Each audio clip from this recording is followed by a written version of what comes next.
ठाकुर जी ने मानो आपको चुनौती दी है, मैं ऐसे बंधनों में, ऐसे नियमों में बंधा हुआ हूं, तुम्हारे प्रेम में सामर्थ्य हो तो इसको तोड़ के दिखाओ। मन में ऐसा भाव आता है। जगन्नाथ जी के भक्त पंच सखा है ना जगन्नाथ जी के, उनमें एक सखा हुए श्री रघुनाथ दास।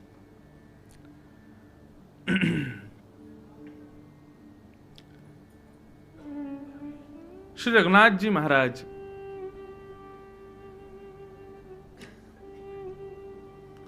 उनको राघव वैसे उत्तर भारत के थे, ठाकुर जी से बड़ी प्रीति, राम जी के प्रति बड़ा स्नेह। परंतु जब जगन्नाथपुरी की ख्याति होने लगी सब जगह, ऐसा मेरा मानना है कि जितने भी ठाकुर हैं हमारे भारत में या पूरे विश्व में, सबसे ज्यादा उपासक यदि किसी देव के हैं तो वो श्री जगन्नाथ जी के हैं। उपासक आज की भाषा में कहूं तो फॉलोअर्स सबसे ज्यादा श्री जगन्नाथ जी के। जैसे आज के सामान्य आधुनिक जगत में फैन फॉलोइंग देखी जाती किसकी ज्यादा है, ऐसी देवों में सबसे ज्यादा फैन फॉलोइंग जगन्नाथ जी की है। सबसे ज्यादा वैष्णव भक्त जिनको निहारते हैं, और उसका दर्शन करना है तो जगन्नाथ जी से प्रीति करने वालों की 0.1% भीड़ होती है रथ यात्रा पर। वो 0.1%, अगर आप विश्वास करो पूरे विश्व में रथ यात्रा होती है, जब जगन्नाथपुरी में रथ यात्रा होती है, अगर सारे विश्व की रथ यात्राओं को आवाहन कर दिया जाए कि सब पुरी आ जाओ, कितनी भीड़ हो जाए पुरी में। कभी कभी मन में भाव आता है कि आधा समुद्र नप जाएगा, इतनी भीड़ होती है जगन्नाथपुरी में रथ यात्रा पर, केवल नीलाद्रिनाथ को देखने के लिए। तो जब ख्याति फैल रही थी सब जगह श्री जगन्नाथ जी की, तब श्री रघुनाथ दास जी यहां पधारे, राम जी के अनन्य उपासक। मैंने एक दिन एक बात कथा में कही थी कि वैष्णव की निष्ठा किसी भी देव में हो। कल एक माता जी मुझे मिली, वो बोली मैं देवी की बहुत बड़ी उपासक हूं, मुझे देवी निष्ठा बहुत है, मैं देवी की बहुत आराधना करती हूं, पर अभी मैं कथा पहली बार सुन रही हूं तो मुझे जगन्नाथ जी में भी बहुत स्मृति हो रही है। श्री कृष्ण, कहीं ये गलत तो नहीं? मैंने कहा मैया यही तो कथा मैंने सुनाई थी कि भेद क्यों मान रहे हो? जगन्नाथ जी का ही विलास है सब जगह। श्रीमद् भागवत में कथा आती है, जड़ भरत के सामने जब भद्रकाली प्रकट हो गई, जीव निकाल के लाल लाल हाथ में और वो तलवार आदि लेकर के, खप्पर लेकर के, जैसे ही भद्रकाली प्रकट हुई तो भागवत में वर्णन आता है, सहसो चाट देवी भद्रकाली जब प्रकट हुई तो जड़ भरत जी कहते हैं, वारे कन्हैया आज तो बड़ी लाल लाल जीव निकाल के आयो हैं, हाथ में तलवार लेकर के, और हाथ में ऐसे, क्या अद्भुत स्वरूप है आपका। वो काली में भी कृष्ण को देख रहे थे। सब जगह ठाकुर जी का ही विलास है, चाहे वो गणेश जी हो, चाहे वो अंबा हो, चाहे शिव जी हो। प्रेम सबसे करो लेकिन एक निष्ठा एक में ही रखो। जैसे कि आपकी माता जी मेरे सामने आएंगी, मैं उनको भी प्रणाम करूंगा, आपकी माता जी आएंगी, मैं उनको भी प्रणाम करूंगा। सब माता मेरे लिए समान है, लेकिन मेरी जन्मदात्री माता तो एक ही है ना। प्रेम सबसे, सब देवताओं से प्रीति, लेकिन निष्ठा, पूर्ण निष्ठा किसी एक में। श्री राम जी के प्रति रघुनाथ दास जी की बड़ी प्रीति, और वो श्री जगन्नाथ जी का तब दर्शन करते थे ना तो इसी भाव से करते थे कि ये राम जी हैं, वो लक्ष्मण जी हैं, बीच में सीता जी हैं। इसी भाव से दर्शन करके बड़े आनंदित होते थे। श्री रघुनाथ दास जी को मंदिर की तरफ से एक सेवा प्रदान की गई। ठाकुर जी, जिस चूल्हे पर ठाकुर जी का भोग बनता है, वहां जो अग्नि है वो अग्नि बंधुओं साधारण नहीं है। चाहे वो पुरी हो, चाहे वो हमारे वृंदावन के कई देवालय हों, वे अग्नि साक्षात यशोदा जी का स्वरूप मानी जाती है। क्योंकि ठाकुर जी को सिद्ध होने वाली प्रसादी दो ही लोग अर्पित कर सकते हैं, या तो मैया या फिर गृहिणी।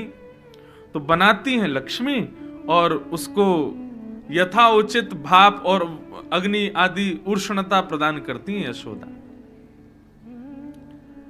तो परम पवित्र, वैसे भी अग्नि बहुत पवित्र होती है, परंतु मंदिरों में विराजमान जो अग्नि है वो महापवित्र मानी जाती है।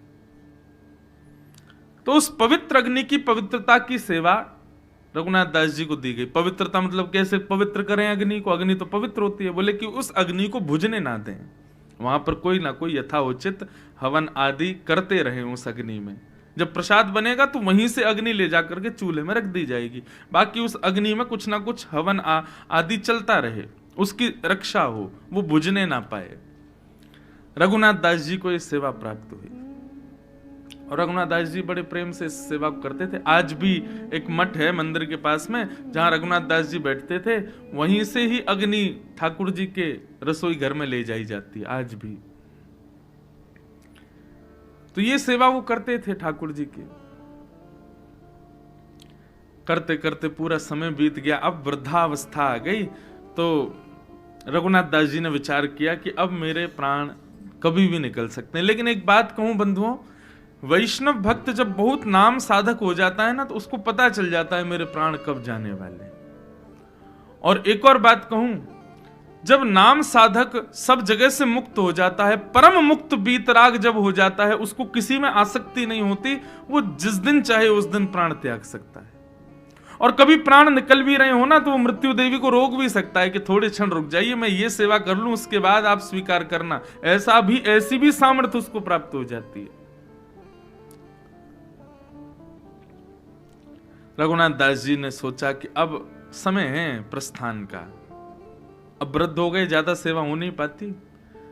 तो उन्होंने श्री जगन्नाथ जी के लिए आज मंदिर रसोई से अलग अपने यहाँ ही मीठे चावल बनाए और ठाकुर जी का केले के पत्तों का एक नवीन श्रृंगार बनाया। और उनका भाव था कि मैं इस श्रृंगार में जगन्नाथ जी को एक बार देख लूं, मेरे हाथ के बने मीठे चावल जगन्नाथ जी पालें, उसके बाद मैं अपने प्राणों का परित्याग करूंगा। लेकिन मंदिर में तो ठाकुर जी बंधे हैं कि जो रसोई में बनेगा वही पाएंगे, बाहर का तो कुछ पाते नहीं ठाकुर जी। और इसमें मैं आप सबसे भी निवेदन करूं, कभी भी किसी मंदिर में जाओ बंधुओं, दुकान से आप जो प्रसाद खरीदते हैं ना, वो वितरण के लिए रखो, लेकिन ठाकुर जी के भोग के लिए तो अपने घर से स्वयं बना के लाओ। ठाकुर जी भले स्वीकार करें ना करें, दूर से ही दिखा दो। लेकिन हम जब बाजार से खरीद के कोई सामग्री ठाकुर जी के सन्मुख लेके जाते हैं, तो आप विचार करो, आपने पेड़े खरीदे, आपसे पहले 10 लोग और खरीद गए, उन्हीं पेड़ों को ना जाने कितने लोग खा गए, अब उन्हीं में से शेष पेड़े आपने जाके जगन्नाथ, क्या वो भोग लगाएंगे? कभी नहीं। लेकिन आप अपने घर में पुण्य स्नान करके, बर्तन आदि धो करके, शुद्ध भाव से स्वयं कुछ भाव निर्मित करके तब ठाकुर जी को अर्पित करोगे, हजारों लोगों में से भी पीछे से भी दिखाओगे तो ठाकुर जी स्वीकार करेंगे। रघुनाथ दास जी को पीछे से दिखाने से संतुष्टि नहीं थी, तो गए पुजारी जी के पास, गए, जाके बोले भोग जगन्नाथ जी को पधरा दीजिए, और ये मैं कुछ श्रृंगार लाया हूं, ये ठाकुर जी को आप धारण कराओ। पुजारी जी ने विनम्रता से मना कर दिया, बोले भगवान नियम है मंदिर का, यहां बाहर की प्रसादी ठाकुर जी को नहीं चढ़ाई जाती, बाहर का श्रृंगार ठाकुर जी को नहीं। प्रणाली में जो लिखा है, जैसा वर्णन है वैसा ही श्रृंगार होगा, और जैसा भोग प्रसाद ठाकुर जी आरोगते आए हैं वर्षों से वैसा ही पाएंगे। बाहर का कुछ भी यहां स्वीकार नहीं किया जा सकता। रघुनाथ दास जी बोले हम इतने दिनों से जगन्नाथ जी की पावन पवित्र अग्नि की सेवा कर रहे हैं, हमको इतना सौभाग्य तो मिले कि हमारे हाथ की निर्मित वस्तु कुछ पालें ठाकुर जी। पुजारियों ने कहा आपको सौभाग्य देंगे तो और भी सेवक हैं, वो भी आ जाएंगे कि हमको भी तो ये सौभाग्य, हमारे हाथ का भी लगाओ भोग, हमारे हाथ का भी पवाओ ठाकुर जी को, हमारा भी श्रृंगार कराओ। ये पक्षपात हम नहीं कर सकते, क्षमा करें रघुनाथ दास जी, परंतु आपका श्रृंगार और आपका प्रसाद ये ठाकुर जी को नहीं अर्पित हो सकता। वैष्णव का स्वभाव ज्यादा द्वंद्व में नहीं पड़ता, लड़ता नहीं है ज्यादा। रघुनाथ दास जी ने शीश से लगाया, बोले जैसी इच्छा जगन्नाथ जी, और लेकर के चले गए। रात्रि का ठाकुर जी का श्रृंगार हो रहा था। पुष्पों का श्रृंगार, गीत गोविंद पहन करके श्री जगन्नाथ जी बैठे थे। पुजारी जी सब श्रृंगार कर रहे थे। नियम से जो चलता है जगन्नाथ जी का वो चल रहा था। यहां रघुनाथ दास जी थोड़े से क्षुभित तो हो गए, नेत्रों से आंसू तो निकल गए कि मैं चाहता था कि एक बार ठाकुर जी को अपने श्रृंगार में देख लूं, अपने भोग को पधरा दूं, फिर प्राण त्याग दूंगा। लेकिन ठाकुर जी की शायद इसमें मंजूरी नहीं, राजी नहीं। तो उनके जो सेवित राघव जी थे, उनके सन्मुख जाकर के श्रृंगार रख दिया, रोने लगे। बोलो कोई बात नहीं राम जी, आप तो बड़े छोटे से हो, लेकिन ये श्रृंगार जगन्नाथ जी का अब आप ही धारण कर लो। बाहर बैठे श्री रघुनाथ दास जी रुदन करने लगे, तो भीतर श्री ठाकुर जी का बड़ श्रृंगार हो रहा था। जैसे ही शीश का श्रृंगार प्रारंभ किया, सब मालाएं उतर उतर के गिर जाएं, नाक की नतबेसर गिर जाए, सिर के फूल गिर जाएं। जगन्नाथ जी सेवा स्वीकार नहीं कर रहे। कभी भी बंधुओं ठाकुर जी सेवा, जो लोग सेवा करते हैं, श्रृंगार में, भोग में कुछ भी अनुचित हो तो उसको अपशगुन मत मानिएगा। उसको ये मानिएगा ठाकुर जी की कुछ इच्छा है। विचार करके पूछो क्या इच्छा है, फिर जो भाव मन में आवे समझना यही ठाकुर जी की इच्छा है। पुजारी जी बोले क्या करें, आज तो जगन्नाथ जी तैयारी नहीं हो रहे, श्रृंगार ही नहीं करा रहे, बार बार पुष्प गिर रहे हैं, बार बार अपना श्रृंगार उतार रहे हैं। श्रृंगार करते करते करते महाराज, आज भी जगन्नाथ जी का नियम नहीं है कितने बजे सोते हैं। कहो तो कभी कभी 11 बजे ही शयन हो जाए, कहो तो 2-2, 3-3 बज जाए, 4 बज जाए सुबह के, नहीं सो रहे। श्रृंगार धारण नहीं किया श्री जगन्नाथ जी ने। सेवा करते करते करते बार बार पुष्प उठा उठा के धरें, बार बार श्रृंगार करें, थक गए पुजारी जी। और कमर पे हाथ धरे धरे पुजारी जी को भी झपकी आने लगी, नींद आने लगी। जगन्नाथ जी क्या करें, आज तो ये सो ही नहीं रहे। बहुत सारे श्रृंगारी सब लगे थे। मुख्य पुजारी जो कि सब नियम से हो रहा है ये देखते रहते हैं, उनको नींद आ गई। बैठे बैठे अंदर ही गर्भगृह में सो गए। जैसे ही गर्भगृह में सोए, सोई जगन्नाथ जी स्वप्न में प्रकट हो गए, रोने लगे। पुजारी जी बोले महाप्रभु क्या हुआ, आप रुदन क्यों कर रहे हो? बोले मुझे भूख लगी है बहुत जोर की। बोले भूख लगी है, इतना भोग तो अभी अभी धराया आपको, प्रेम से आपने इतना भात पाया, खिचड़ी पाई, सब प्रेम से आपने आरोगा है, और नियमानुसार जैसा आपको रोज भोग लगता है वैसा। बोले नहीं, आज मुझे इस भोग से निवृत्ति नहीं हो रही है, मेरी भूख शांत नहीं हो रही है, और आज मुझे श्रृंगार में भी सुख नहीं मिल रहा है। पुजारी जी बोले क्या करें आप बताओ। बोले आज मुझे मंदिर की प्रणालिका से पा रहे प्रसाद की इच्छा नहीं है, आज मुझे प्रणालिका से श्रृंगार की इच्छा नहीं है। आज मेरा मन है कि श्री रघुनाथ दास जी जो भात बना के लाए थे वही भोग लगाओ, और रघुनाथ दास जी जो श्रृंगार लेके आए थे वही श्रृंगार मेरा करो, तभी मुझे सुख मिलेगा। नहीं तो तुम सबको परेशान करूंगा, मैं रात भर नहीं सोऊंगा,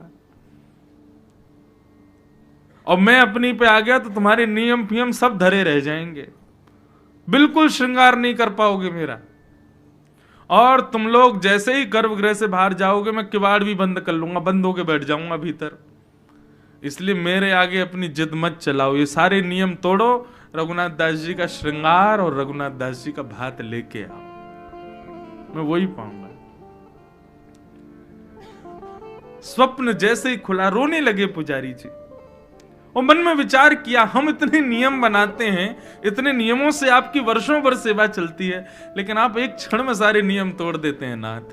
तो कभी कभी मन में भाव आता है ठाकुर जी नियम में बंधे नहीं है, हमको दिखाते हैं कि देखो मैं नियम में बंधा हूं, तुम्हारे प्रेम में सामर्थ्य हो तो तोड़ के दिखाओ।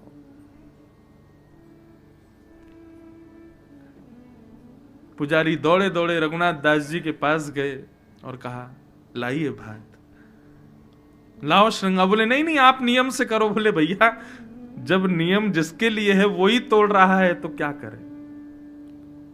प्रेम किसे कहते बंधुओं, जो सब प्रकार की विधि विधानों को तोड़ दे, नियमों को तोड़ दे, मर्यादाओं को तोड़ दे, वो प्रेम है।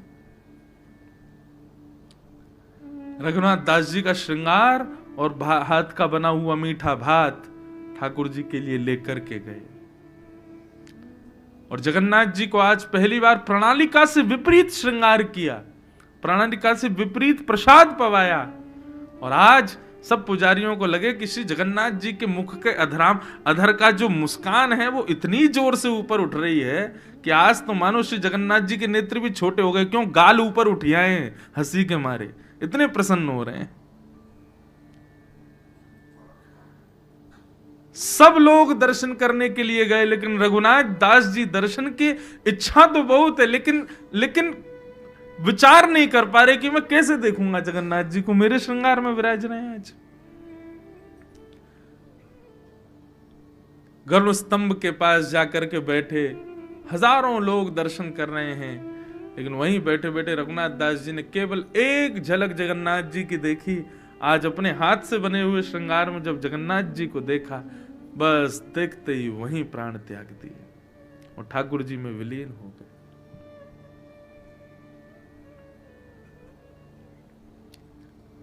तो मन में भाव आया, ठाकुर जी इतने नियमों में क्यों हैं?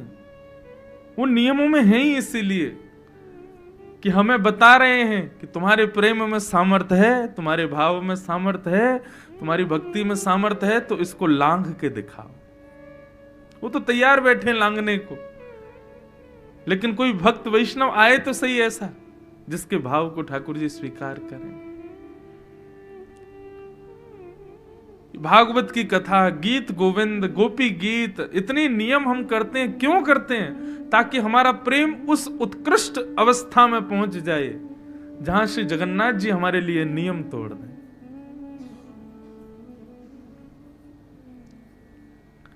रथ रुकता नहीं है, लेकिन उन्हीं लोगों के लिए रुकता है जिन्होंने नियम तोड़वा दिए। साल्वेग के लिए रुकता है। और भी कई वैष्णव भक्त हैं जिनके लिए रथ रुकता है।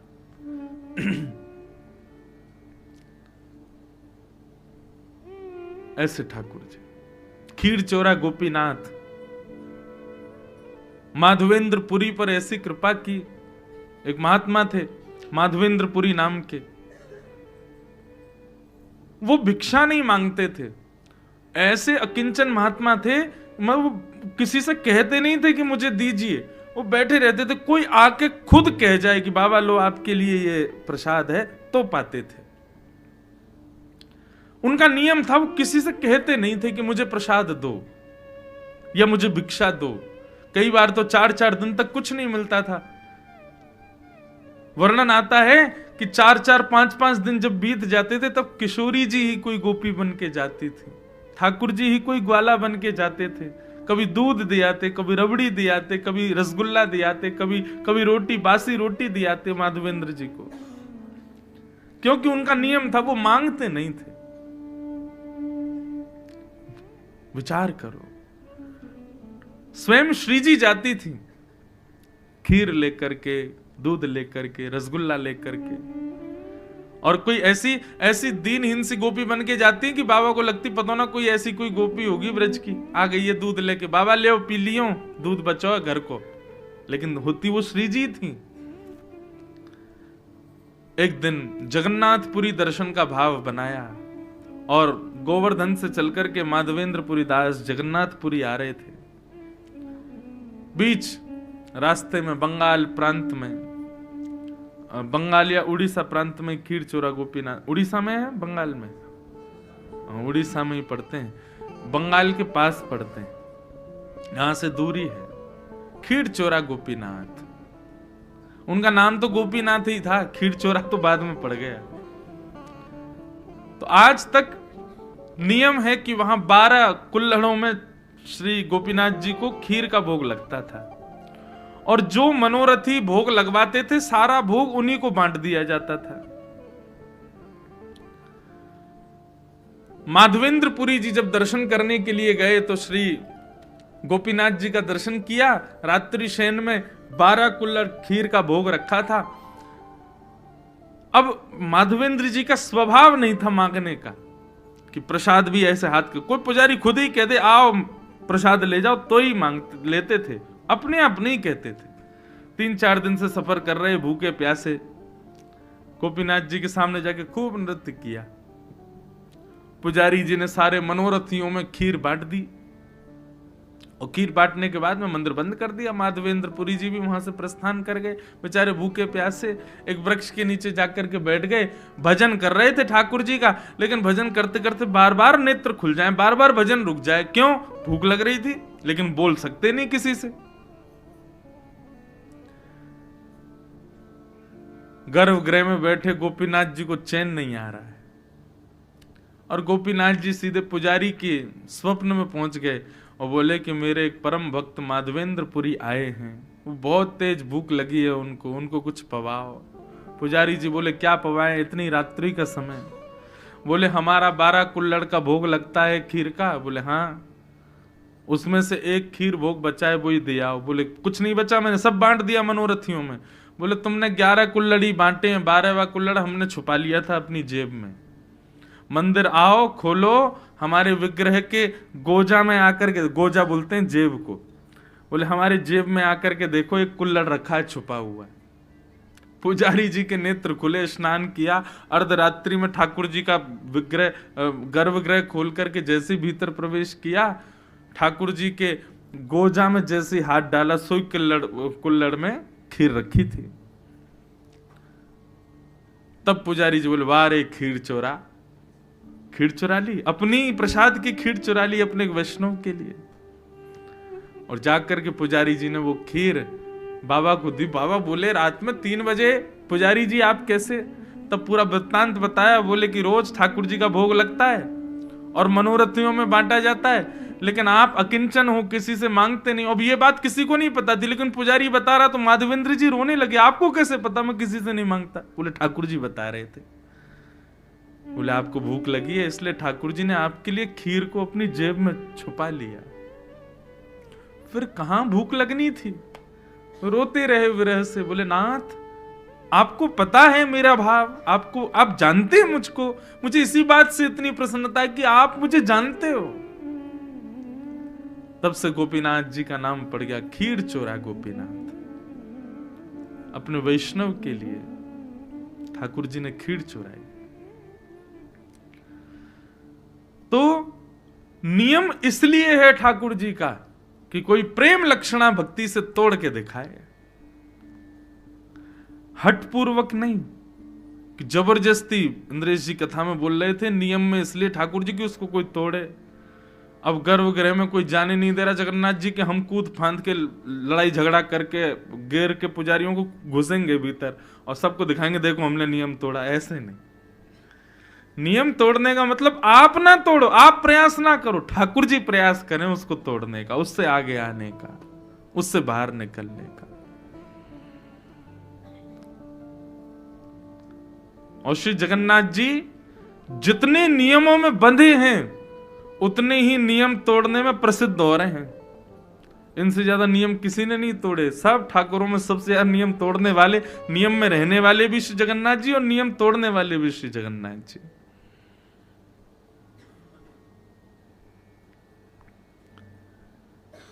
ऐसे प्रेम स्वरूप साक्षात प्रेम के विग्रह श्री जगन्नाथ जी को हम बारंबार प्रणाम करते हैं।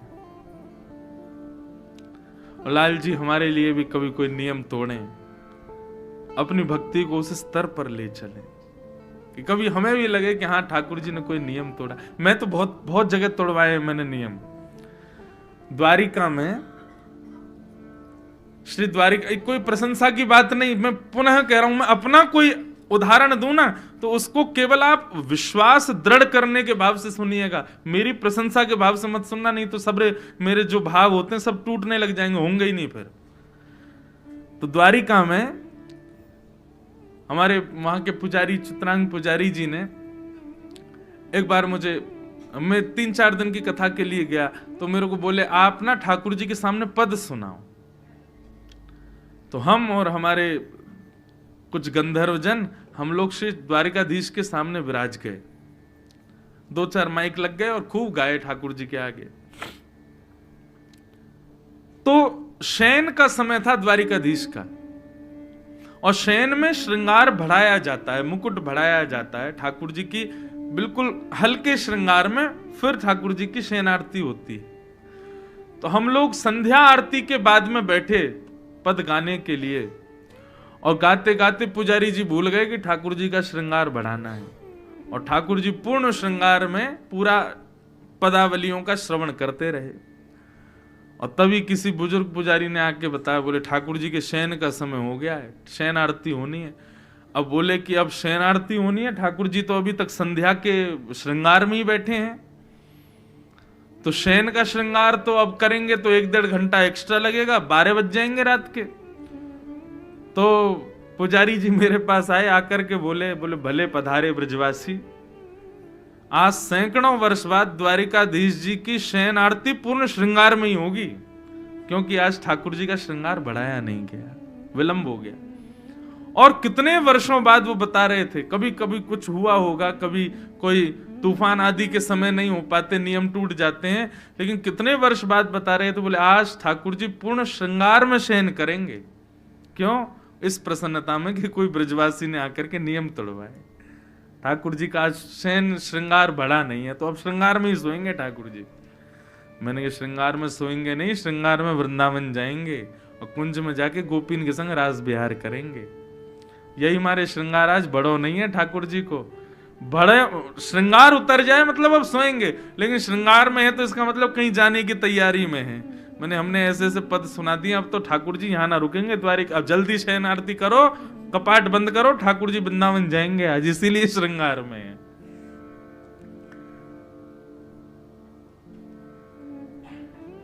प्रेम लक्षणा भक्ति प्रकट तो करे कोई।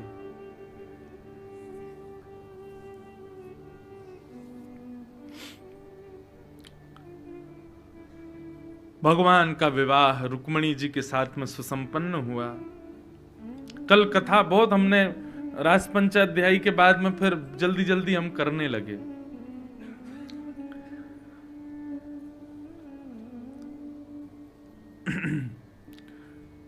क्योंकि फिर मन में भाव आता है कि ज्यादा विलंब तक चलने वाला प्रसंग कहेंगे तो फिर जो क्रम के कुछ कल अतिथिगण आए थे फिर वो संभव नहीं हो पाता। मैं फिर उस भाव समाधि में पहुंच जाता, भाव साम्राज्य में आपको भी ले जाता कि ना आप उससे निकल पाते ना मैं, तो इसलिए फिर हम शीघ्र शीघ्र कह करके आगे बढ़े। तो कल रुक्मिणी जी का सुंदर विवाह प्रसंग भी यहां हुआ। रुक्मिणी जी के साथ में ठाकुर जी का विवाह हुआ, तो प्रश्न उठता है किशोरी जी के साथ क्यों नहीं हुआ? हमारी श्री राधा रानी, बंधुओं देखो, आप स्वयं से प्रेम करते हो, आप स्वयं से अत्यंत स्नेह करते हो, लेकिन स्नेह का तात्पर्य हमेशा विवाह नहीं होता। प्रेम का सदैव प्रतिफल विवाह नहीं होता। हम स्वयं को प्रतिबिंब में देख करके बड़े प्रसन्न होते हैं, अरे वाह कितने सुंदर लग रहे हैं हम, लेकिन उसके बाद भी अपने प्रतिबिंब से विवाह नहीं कर सकते, प्रेम कर सकते हैं। ऐसे ही श्री जगन्नाथ जी का प्रतिबिंब है किशोरी जी, हमारे द्वारिकाधीश का प्रतिबिंब है किशोरी जी, श्री वृंदावन बिहारी लाल का प्रतिबिंब है श्री राधा रानी। और प्रतिबिंब से स्नेह हो सकता है, प्रेम हो सकता है, विवाह संभव नहीं। विवाह के लिए विलग व्यक्ति का होना जरूरी है, अलग व्यक्ति का हमारे सामने होना जरूरी है। किशोरी जी ठाकुर जी से विलग थोड़े हैं, और जो विलग मानते हैं वो गलत सोचते हैं।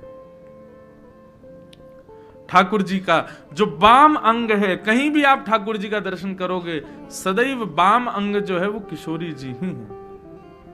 और आप हमारे पूरे वृंदावन में आ जाना, किशोरी जी का दर्शन नहीं, केवल ठाकुर जी खड़े हैं। किशोरी जी भाव के भाव से वाम अंग में विराजती हैं, और यह बात यहां भी सिद्ध होती है। श्री जगन्नाथ जी का भीतर प्रवेश करके दर्शन हो तब जगन्नाथ जी पूरे दिखते हैं, नहीं तो बाहर से देखो तो वाम अंग दिखता ही नहीं ठाकुर जी का। क्यों? श्री जी हैं, सदैव अपने भाव में विराजमान रहती हैं। दाहिना अंग ही दिखता है ठाकुर जी का, दाहिना अंग क्यों दिखता? वो श्याम सुंदर हैं, वाम अंग तो श्री जी हैं।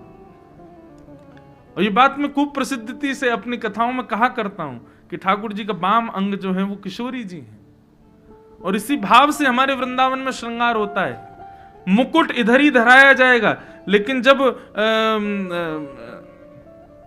कलंगी धराई जाए या फिर चूड़ामणि धराई जाएगी तो वो इधर ही धराई जाएगी। क्यों? क्योंकि श्री जी हैं। ठाकुर जी को चोटी इधर ही धराई जाती है, क्योंकि वो श्री जी हैं।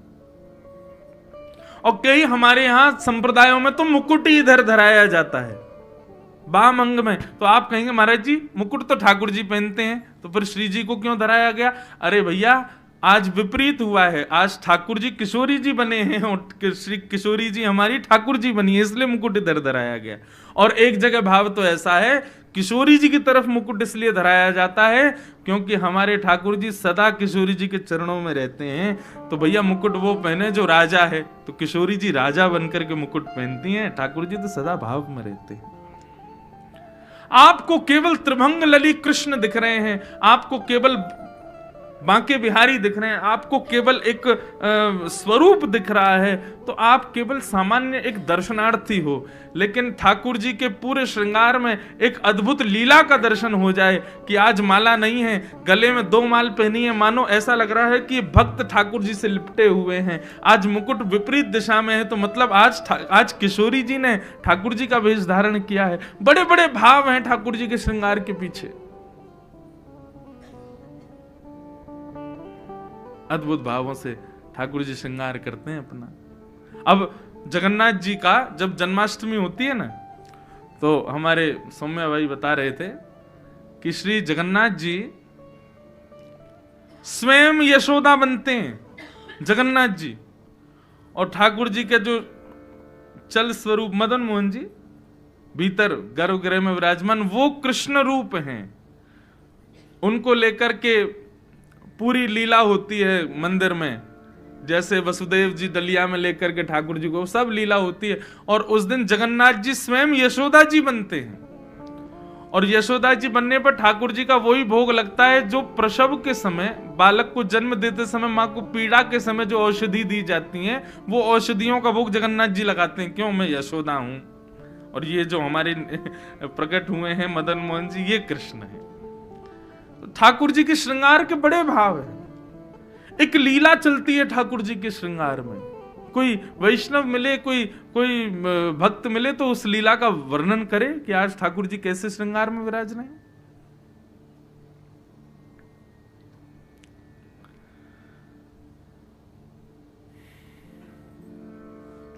तो किशोरी जी से विवाह इसलिए नहीं हुआ क्योंकि कोई विलग नहीं है। राधा कृष्ण स्वरूपां वै कृष्णं राधा स्वरूपिणं कलात्मानं निकुंजस्थं गुरुरूपं सदा भजे। दोनों में कोई अंतर नहीं है, सम्मिलित स्वरूप है। तो भगवान का विवाह विलग के साथ में हुआ, जो उनसे अलग है। कौन है? लक्ष्मी। किशोरी जी तो ठाकुर जी के संगी रहती है, लक्ष्मी जी के साथ में विवाह हुआ। वही लक्ष्मी द्वापर में रुक्मणी जी के रूप में प्रकट हुई और द्वारिकाधीश का उनके साथ विवाह हुआ। भगवान का विवाह हुआ, पूरे द्वारिका में आनंद मनाया गया ठाकुर जी के विवाह उत्सव का। अब थोड़ा कथा क्रम हम ले लें। आज की कथा जो है ये गृहस्थाश्रमियों के लिए है, जो गृहस्थ आश्रम में रहते हैं। यहां बैठे लगभग सभी गृहस्थाश्रमी हैं। जो व्यवहार धर्म निभाते हुए भगवत भजन करते हैं उनको गृहस्थाश्रमी कहते हैं। तो गृहस्थाश्रम कैसा होता है, ठाकुर जी ने अपनी गृहस्थ जीवन के भाव से हम सबको समझाया। बंधुओं, सबसे बड़ी तपस्या है गृहस्थाश्रम। सब त्याग करके हिमालय चले जाना, ये बड़ी बात तो है, त्याग इसमें बड़ा है, लेकिन सबके बीच में रहते हुए भगवत भजन करना, ये उस त्यागी से भी बड़ी बात है। अच्छा एक बात बताओ, आपने 56 भोग मेरे सामने रख दिए और 56 भोग देख करके मेरी जीभ में तो पानी आ रहा है, लेकिन फिर भी मैं कह रहा हूं नहीं चाहिए नहीं चाहिए नहीं चाहिए, और मैं उसको स्वीकार ना करूं। यह बड़ी बात है कि 56 भोग सामने आकर के मेरी उसके प्रति कोई आसक्ति ही नहीं हुई और मैं कहूं कि मुझे नहीं चाहिए। बताओ दोनों में श्रेष्ठ क्या है? इच्छा होते हुए उसका त्याग कर देना यह बड़ी बात है कि इच्छा ही ना होना और तब त्याग करना, यह बड़ी बात है। इच्छा ही ना होना, है ना। तो एक प्रकार से हम घर परिवार पत्नी बच्चे सबको छोड़ करके हिमालय पर चले गए। हमको उनको छोड़ना क्यों पड़ रहा है? क्योंकि उनके बीच में रहेंगे तो उनके प्रति आसक्ति हमारी बनी रहेगी। पत्नी बार बार दिखेगी, बच्चे दिखेंगे तो उनके प्रति हमारे भाव बने रहेंगे। इसीलिए हम उनको त्याग ही दिए, उनको छोड़ ही दिए, चले गए हिमालय पर।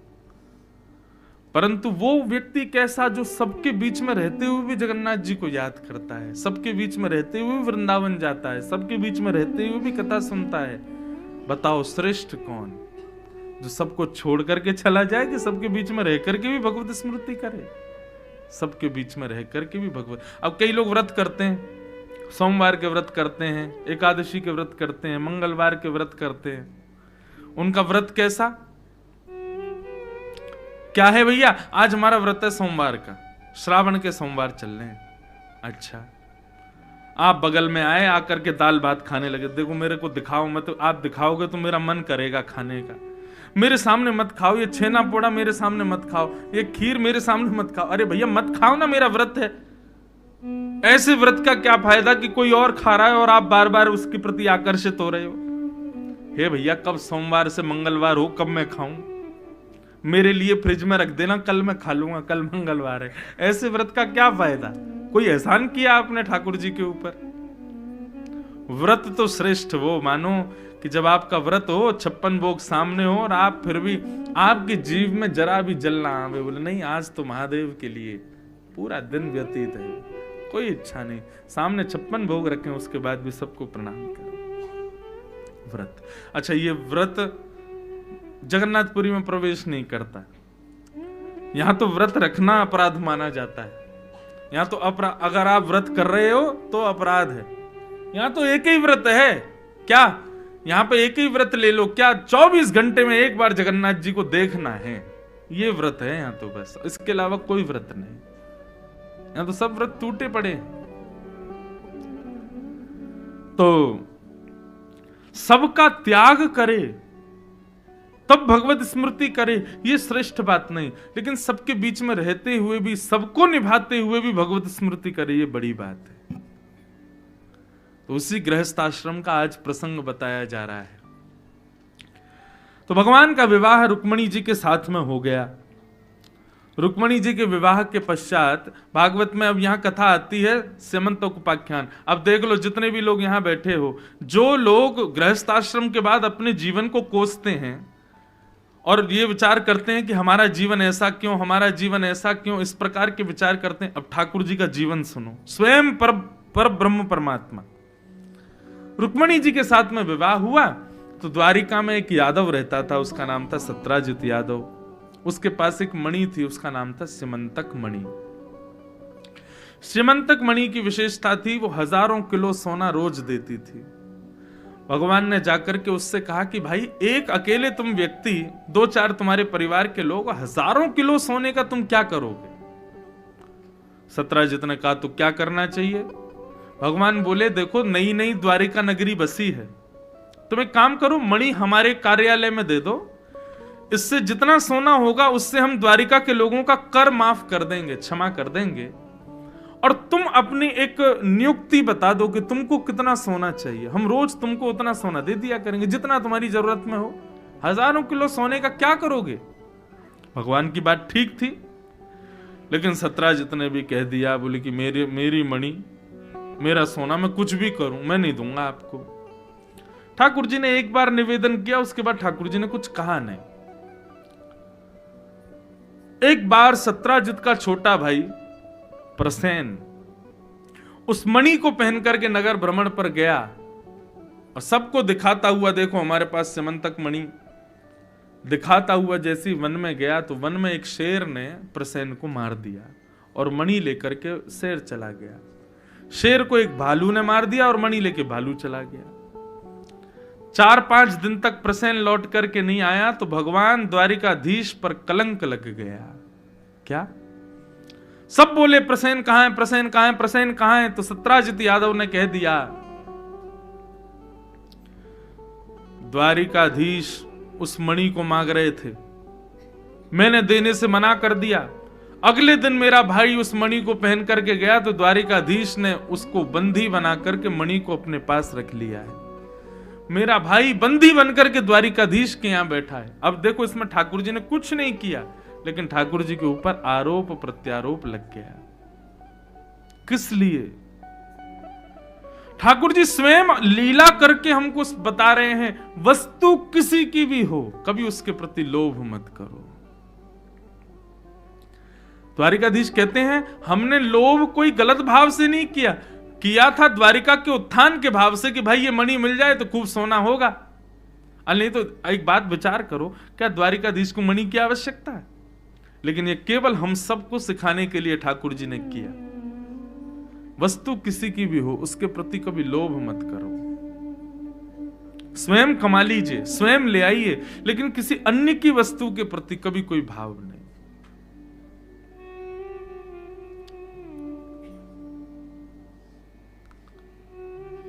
ठाकुर जी के ऊपर कलंक लग गया।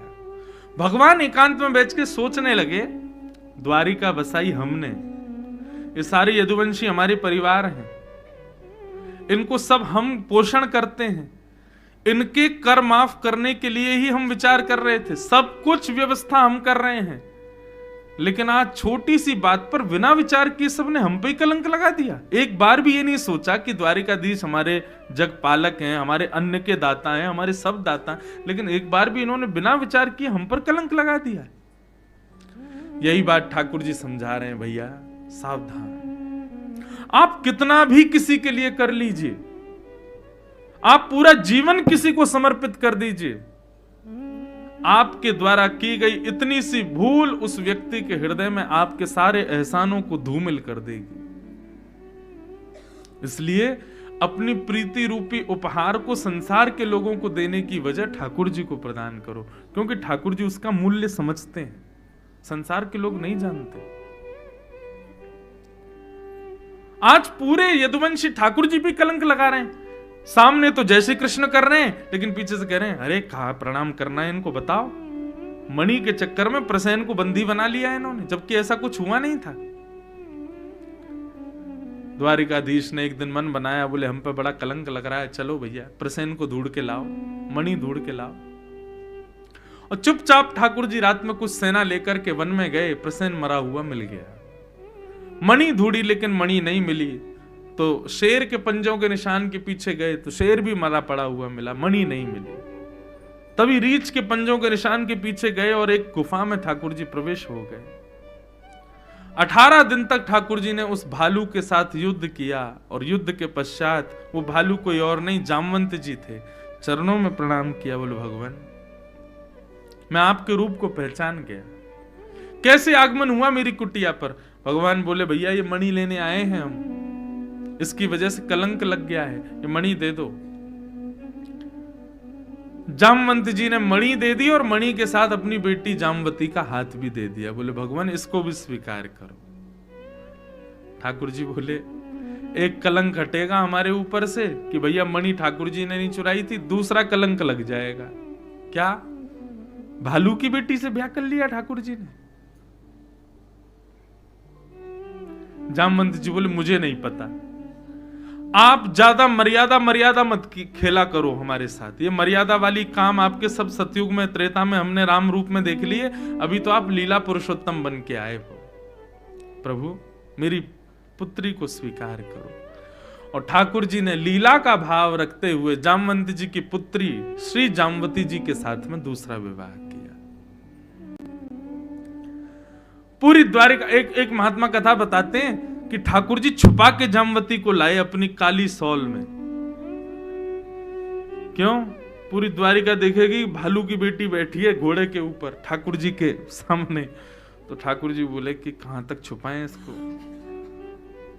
खिसियाम नहीं हो रहा है, खो खो करती है ठाकुर जी की ओर। तो ठाकुर जी उसको छुपा के लाए, ब्याह तो हो गया है, और ला करके सीधा रुक्मणी जी के कक्ष में उसको छुपा दिया जामवती को। और जैसे ही छुपा करके ठाकुर जी बाहर आए तो रुक्मणी जी सामने से, अरे द्वारिकाधीश आप आ गए, हम तो सब आपकी प्रतीक्षा कर रहे थे। नजर उतारने लगी, आरती करने लगी। इतना समय कहां निकल गया? ठाकुर जी बोले, देवी मैं क्या बताऊं, आपसे ही बस कह सकता हूं और किसी से नहीं कह सकता, मैं आपको कुछ बताना चाहता हूं। रुक्मणी जी बोली, बताइए। वन गया था मैं मणि ढूंढने। बोले, अच्छा। वहां पर मुझे एक युवती मिली, एक कन्या मिली। रुक्मणी बोली, अच्छा, कैसी कन्या? बोले, परम सुंदरी। उसका रूप ऐसा है रुक्मणी जी कि मैं क्या बताऊं। मैं जगत नियंता जगदाधार, पूतना भी मेरे सामने परम सुंदरी बन के आई, मैंने उसको भी नहीं देखा, लेकिन ये तो कोटि कोटि लक्ष्मी भी इस पर बार दी जाएं तो भी कम पड़े, इतनी सुंदर है। और लक्ष्मी कौन है? स्वयं रुक्मणी जी हैं। मतलब ठाकुर जी इनडायरेक्ट वे में कह रहे हैं, आप जैसी करोड़ों रुक्मणी भी वार दूं तो भी कम पड़े, इतनी सुंदर है। रुक्मणी जी को ज्वलन होने लगी भीतर ही भीतर। अच्छा, फिर क्या हुआ? बोले कि वो तपस्या कर रही थी, मैंने उससे जाकर के पूछा, हे सुंदरी तुम कौन हो? उसने अपना नाम जाम्बती बताया और मुझसे बोली कि मैं द्वारिकाधीश को पति रूप में प्राप्त करना चाहती हूं, उनके लिए तपस्या कर रही हूं। मेरा मन रूपी मयूर नृत्य करने लगा, इतनी सुंदरी मुझसे ब्याह करना चाहती है। मैंने किसी से बात करना भी उचित नहीं समझा, मैंने सोचा सही समय है, वहीं मैंने जंगल में ही उसके साथ में ब्याह कर लिया, उसको लेके आ गया हूं। रुक्मणी जी बोली, तो ब्याह हो गया आपका दूसरा? बोले, जी। हमें भी तो दिखाइए हमारी सौत कैसी है। आप उसके सामने मत जाना। क्यों? आपको लज्जा आ जाएगी अपने रूप पर, इतनी सुंदर है वो। अब तो सुंदर सुंदर सुंदर, इतनी सुंदरता की बखान कर दिया। रुक्मणी जी को क्रोध आया, बोले, है कहां वो? आपके कक्ष में। मेरे कक्ष में? उसके लिए दूसरा भवन बनवा देते। बोले कि अब देवी जब तक उसका दूसरा भवन बन रहा है तब तक वो आपके कक्ष में रहेगी, आप सुधर्मा सभा में ही सो जाया करना। रुक्मणी जी को तो इतनी जलन हुई। रुक्मणी जी जैसे ही ठाकुर जी गए तुरंत बोले, मैं उसके रूप को बाद में देखूं, मुझे लज्जा हो, इतना छोड़ना ही नहीं है। हाथ में जल लिया, श्राप दे दिया। बोले, मेरे कक्ष में जो भी स्त्री है वो मुझसे एक एक गुण कम सुंदर हो जाए। और जैसे ही श्राप दिया, कक्ष खोल करके रुक्मणी जी ने देखा तो जो भालू के रूप में जाम्बती जी थी वो एक स्त्री रूप में प्रकट हो गई, बस रुक्मणी जी से एक पॉइंट कम सुंदर हैं। तब ठाकुर जी बोले, हाँ अब ये बढ़िया हो गया काम, अब हम ब्याह कर लेंगे। बोले, कहीं ये जामवती ही होती और कहीं भालू के रूप में ही होते तो ब्याह कैसे करते। रुक्मणी जी से बढ़िया काम करवा दिया ठाकुर जी ने। अब रुक्मणी जी बोली, देखो कौन सुंदर? बोले, आप ही सुंदर हो, लेकिन बहुत बढ़िया हो गया, चलो अब इनसे ब्याह हो जाए। तो दूसरा ब्याह ठाकुर जी का, अब ये भागवत में नहीं है ये कथा, ये तो कोई महात्मा सुना रहे थे। ठाकुर जी का दूसरा ब्याह जाम्बती से हुआ। भगवान ने मणि ले जाकर के सारे द्वारिका को दिखाई, भैया देखो ये समंतक मणि। और जाम्बती जी ने गवाही दे दी कि ये प्रसेन को बंदी नहीं बनाया ठाकुर जी ने, प्रसेन को तो एक शेर ने मारा, उस शेर से मेरे पिताजी मणि लेके आए, मेरे पिताजी से ठाकुर जी मणि लेके आए। द्वारिका के लोग कान पकड़ के बैठ के बोले, भगवान क्षमा कर दो, हमने आप पर आरोप लगाया। और अब द्वारिका के लोग उल्टे हो गए। अब सत्राजित को कोसने लगे, अरे तेने भगवान के ऊपर आक्षेप किया, भगवान के ऊपर गलत आरोप लगाया। अब तो उसका घर से निकलना मुश्किल हो गया। उसने विचार किया, मैं कैसे इस आरोप से बचूं। उसने अपनी पुत्री सत्यभामा के विवाह का प्रस्ताव ठाकुर जी के आगे रखा। सत्यभामा बंधुओं भगवान से बहुत प्रेम करती थी बचपन से ही, लेकिन सत्राजित बड़ा धनवान था, उसको हमेशा पैज रहती थी मैं द्वारिकाधीश से सुंदर, ज्यादा पैसे वाला और ऐसी एक नगरी बनाऊं। सत्यभामा ने जाकर के अपने पिताजी से कहा, पिताजी मेरा विवाह द्वारिकाधीश से करा दो। बोले, खबरदार उसका नाम मत लेना, उसके पिता माता का पता नहीं। कोई कहता है कि नंद यशोदा उसके माता पिता, कोई कहते हैं वसुदेव देवकी उसके माता पिता, उसके पढ़ाई लिखाई का पता नहीं, कोई कहते हैं कि वो परब्रह्म है, कोई कहता मायावी है, कोई कुछ ऐसे के साथ में तुम्हारा विवाह नहीं करूंगा मैं। और जबरदस्ती सत्यभामा की सगाई सतधनवा नाम के एक व्यक्ति से करा दी थी पहले, लेकिन अब जब लगा सत्राजित को कि भाई मुझ पर बहुत आरोप प्रत्यारोप लग रहे हैं, सगाई ही तो हुई है बेटी की, ब्याह तो हुआ नहीं है, तो ब्याह करा दिया भगवान के साथ। सत्यभामा का मन तो पहले से ही था उसका, भगवान के साथ ब्याह करा दिया और ब्याह के दहेज में मणि लेकर के आया। वही मणि ठाकुर जी को देने लगा, लीजिए मणि। भगवान बोले हमको नहीं चाहिए, ले जाओ इसको वापस। इस मणि की वजह से मुझ पर कलंक लगा है, मुझे ये स्वीकार नहीं है, इसको ले जाइए। ठाकुर जी ने नहीं ली। लेकिन सत्यभामा का जो मंगेतर था जिससे सगाई हुई, सतधनवा, वो विवाह इसीलिए कर रहा था कि दहेज में मणि मिलेगी। देखो कितनी खतरनाक कथा है, पूरी मणि के पीछे सब भाग रहे हैं। वो इसीलिए विवाह कर रहा था कि सत्यभामा के संग विवाह करूंगा तो मुझे मणि मिलेगी। लेकिन ना तो विवाह हुआ और ना मणि मिली। सतधनवा ने मन में विचार किया कि पुत्री का विवाह तो हो गया भगवान के साथ, लेकिन ससुर जी पर मणि अभी भी रखी है, क्यों ना उसको चुरा लूं। मणि चुराने के लिए गया, रात्रि में युद्ध हुआ और युद्ध में उसने, सतधनवा ने सत्राजित यादव को मार दिया, भगवान के ससुर जी मार दिए। प्रातः काल का समय, ठाकुर जी अपनी स्वधर्मा सभा में बैठे थे, सभा को संबोधित कर रहे थे, तभी सत्यभामा रोती रोती आई। भगवान ने पूछा क्या हुआ, आप क्यों रो रही हो? तब उन्होंने बताया मेरे पिताजी का वध कर दिया। अपने ससुर जी की मृत्यु की बात सुनते ही ठाकुर जी बहुत रोए, इतना बिलक बिलक करके रोए कि महाराज फूट फूट करके रोए, लेट लेट करके रोए जमीन में, मेरे ससुर जी चले गए। केवल सत्यभामा के हृदय में प्रेम प्रकट करने के लिए ठाकुर जी रो रहे थे कि इसको लगे कि मैं उनसे बहुत प्रेम करता था। 2 दिन तक ठाकुर जी ने अन्न जल भी ग्रहण नहीं किया, इतना रोए, कमरे में चद्दर ओढ़ ओढ़ करके रोए। सत्यभामा बोली 3 दिन हो गए आपने कुछ पाया तक नहीं। बोले मेरे प्रिय थे, मेरे को पिताजी से भी ज्यादा प्रिय थे, मैं जानती हूं आपको बहुत प्रिय थे, लेकिन ठाकुर जी आपका ये विरह अब तभी दूर होगा जब मेरे पिता की मृत्यु का बदला आप लोगे। जाइए और जाकर के मेरे उसको सतधनवा को आप मार दीजिए जिसने मेरे पिताजी को मारा, और मेरी पिताजी की प्रिय मणि को वो चुरा के ले गया, आप उससे ला करके मुझे दे दीजिए। भगवान की चोरी उल्टी उन पे ही पड़ गई।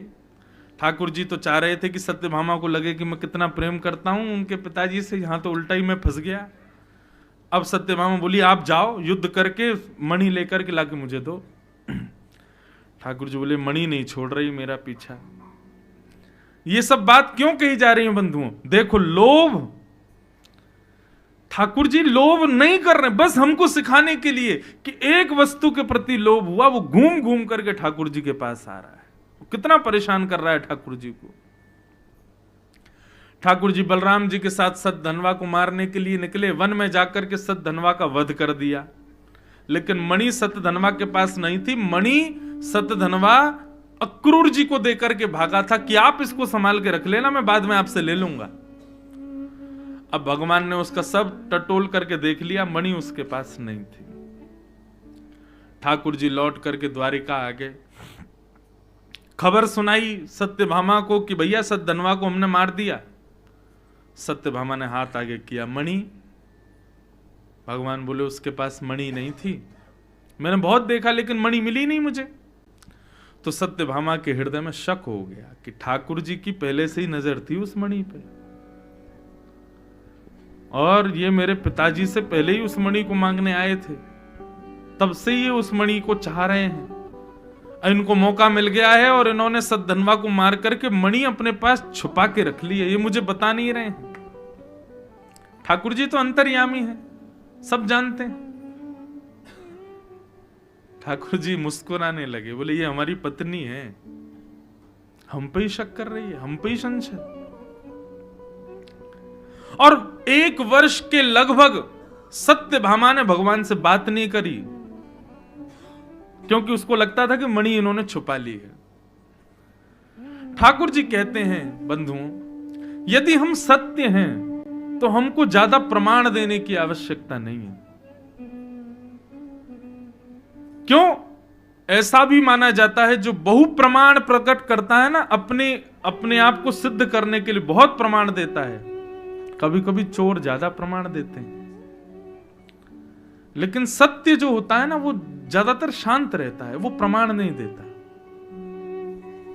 इसलिए आप यदि सत्य हो, आप यदि सच्चे हो, कोई गलत आपने नहीं किया, तो आपको ज्यादा प्रमाण देने की आवश्यकता नहीं है।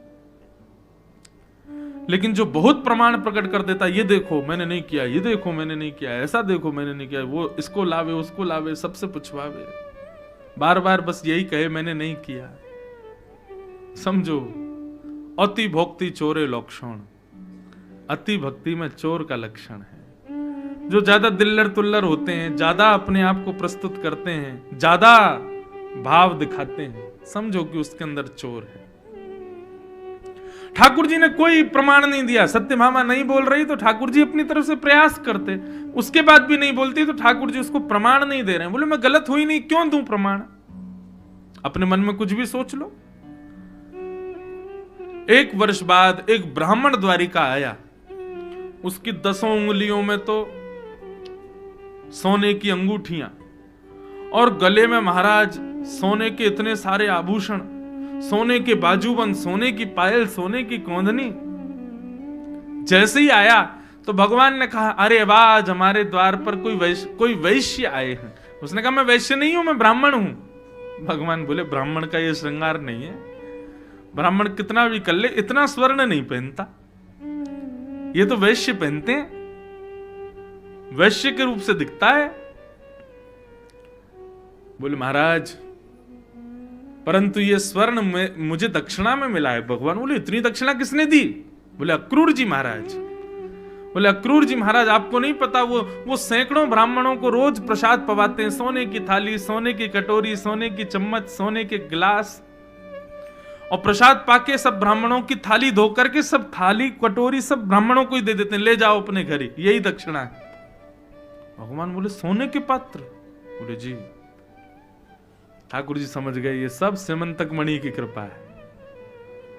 पत्र लिखा और कहा अक्रूर जी हमें पता है मणि आपके पास है, हमें मणि नहीं चाहिए। आप इस मणि का दुराचरण दुरुपयोग करते तो ये मणि आपसे हम ले लेते, लेकिन आप इस मणि से भला कर रहे हो, ब्राह्मणों का, संतों का मंदिर बनवा रहे हो, मठ बनवा रहे हो, ये कर रहे हो, तो इसलिए हम इस मणि का दायित्व आपको ही देते हैं। परंतु एक बार द्वारिका आकर के सबको बता दीजिए कि मणि आपके पास है, क्योंकि यहां कई लोगों के मन में संशय है कि मैंने मणि छुपा ली है।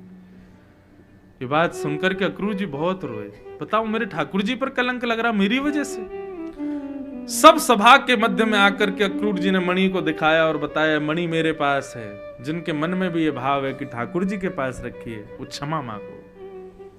तब सत्यभामा के नेत्र लाल पड़ गए, रोने लगी, ठाकुर जी से क्षमा बोली, क्षमा कर दीजिए। भगवान बोले नहीं, ये गृहस्थ आश्रम है,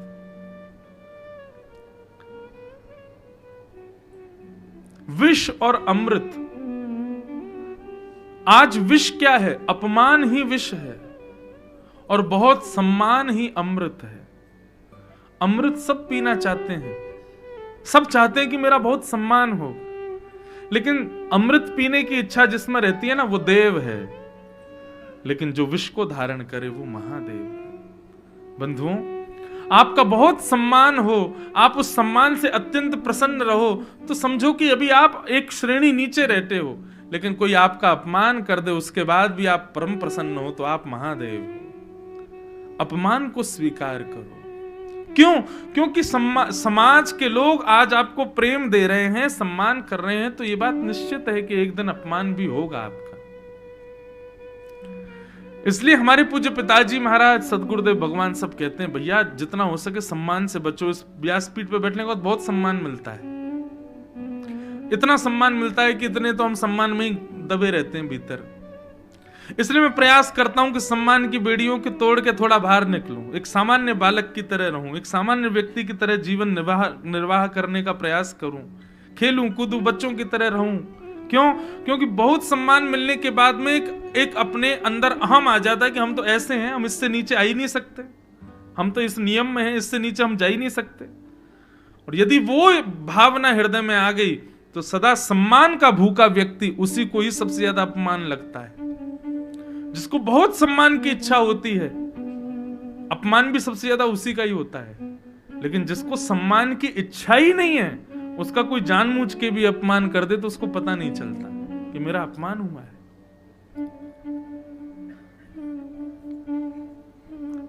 ठाकुर जी ने इस प्रकार बताया, बोले सब प्रेम ही करेंगे, प्रीति ही करेंगे, ऐसा नहीं है। गृहस्थाश्रम में एक दिन आपकी स्वयं की पत्नी, आपके स्वयं के पति भी आपका निरादर कर सकते हैं और आपको स्वीकार करना पड़ेगा। और जिसने इस भयावह अपमान को भी स्वीकार कर लिया, ठाकुर जी कहते हैं वो पार हो जाएगा, वो अपने जीवन रूपी इस भव सागर को तैर लेगा।